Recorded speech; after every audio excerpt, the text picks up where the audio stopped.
Okay, so I've got some purple fondant here. This is purple right out of the bucket, satinized purple. That's why I like it, because I don't have to color it. Couple ways you can do the brim, okay? I could have cut the hat down even lower and left a little bit more of a ridge just in this area, or you can build this up a little bit more with either buttercream. I could squeeze a bunch of buttercream here, smooth it a little bit, and then freeze it for a while. And I would have done that actually before I put the black fondant on. I don't really like to put my fondant in the freezer. But since we're doing it this other way, we don't have to do that anyway. And so this last way of doing it would be to just take some purple fondant, because that's what the color our hat's going to be.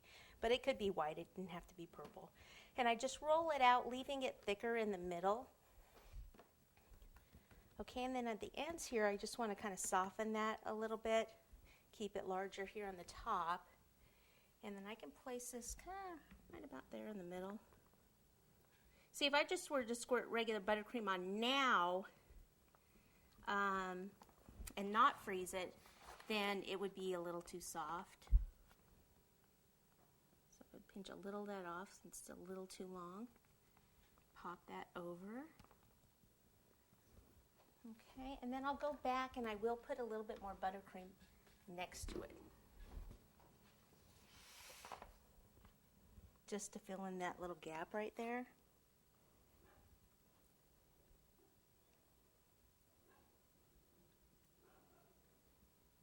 So like I said, there's different ways to do it. If you didn't want that big piece, you know, when you cut the cake, you would know that that large piece of fondant's there. So if you didn't want that there, you could do it one of the other ways, or just know that to remove that when you're, you know, not to serve that part of the hat there.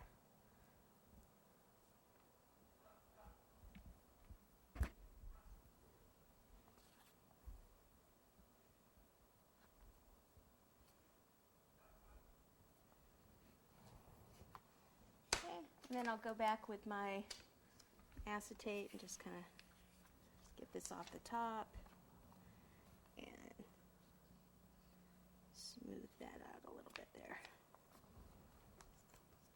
Okay, you can kind of clean this up. You could use a brush also to clean it up. And now I'm ready to roll out my the rest of my purple to place over the entire hat. Okay, so I'll go ahead and knead this up, roll it out, and then